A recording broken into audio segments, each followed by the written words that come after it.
Hello everyone, I'm Nanfa Chantalavanan, Mechanical Engineering. Uh, Today I'm want to discuss about a technology that represents a critical pillar in the global transition toward a sustainable energy.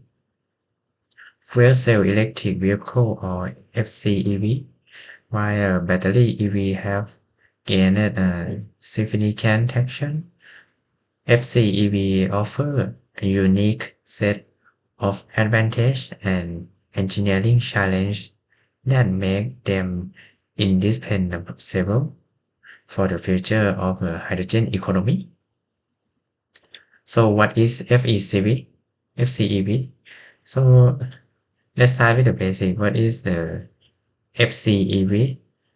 Essentially, is an electric vehicle, but instead of relying solely on energy stored in the large battery, it generates our electricity on board through an electrochemical process.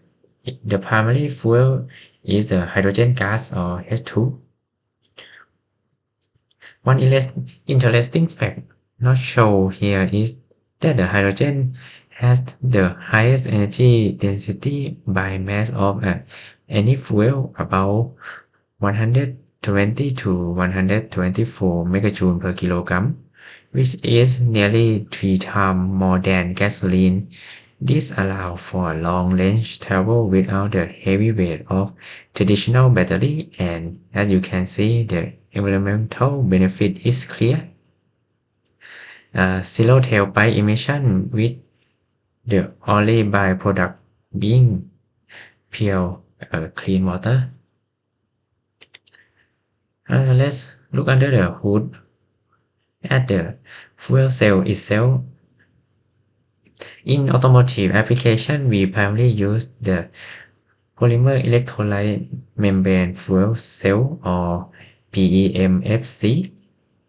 At the anode, hydrogen molecule or H2O enter and encounter a platinum catalysis.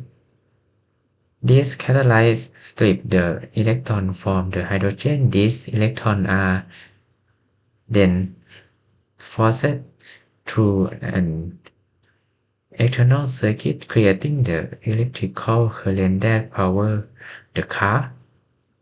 Meanwhile, the remaining proton hydrogen pass through the electrolyte membrane to the other side.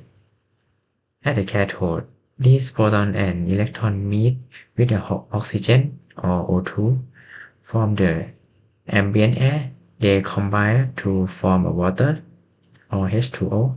The chemical equation is 2H2O plus O2 can get 2 hydrogen, 2 water, 2 H2O plus electrical energy and heat. To make this efficient, hundreds of these individual cells are stacking together to form what we call a fuel cell stack. A core system of components.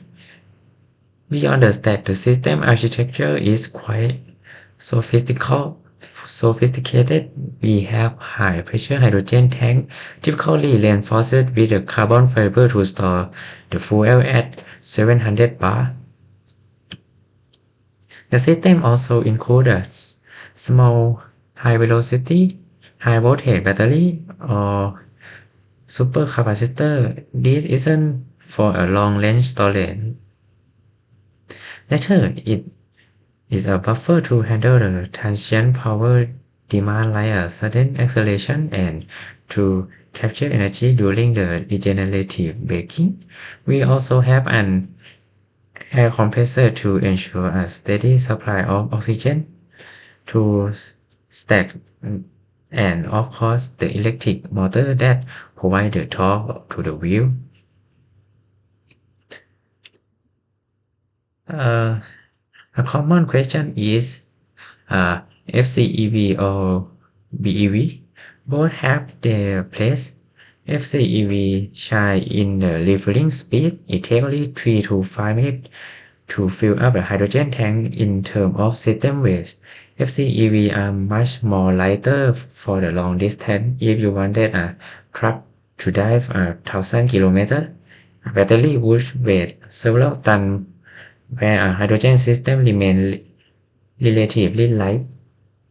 However, we must be honest about wheel-to-wheel efficiency. BEV are roughly 70 to 80% efficient because the electricity goes straight to the battery. FCEV face the loss during hydrogen production like electrolysis and well as well as during the compression and transport. This is why FCEV are often seen as a complementary solution rather than a direct competitor to BEV. FECV faces a significant hurdle.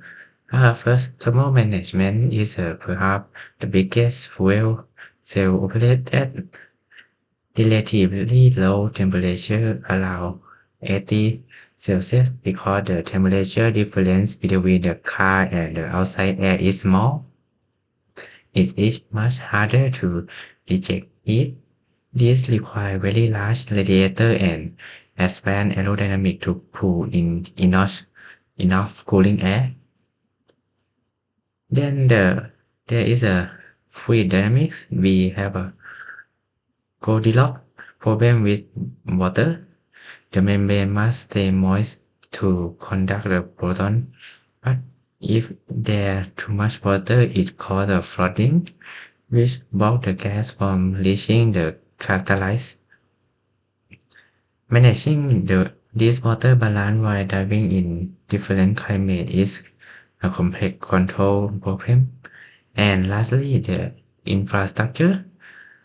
We need a global network of hydrogen stations to make this viable for everyone. Despite this challenge, we see the great momentum leading the way. The company like Toyota with the Mirai, Hyundai with the Neo, and Honda. However, the real potential is in heavy-duty transport for long-haul truck, bus, and even a ship. The fast refueling and high energy density of the hydrogen are game changer. It solves the logistical downtime problem that currently plague a large-scale battery adoption in the shipping and trucking industry. So in the conclusion, FCEV offer a power zero emission alternative for the future of mobility, while there are still engineering and infrastructure gap to bridge the progress in the fuel cell efficiency and green hydrogen production is very promising. As we move forward, the integration of hydrogen will likely be the key to decarbonizing the sector that batteries simply cannot reach. So this is the end. Thank you for your time, and this is the end. Thank you.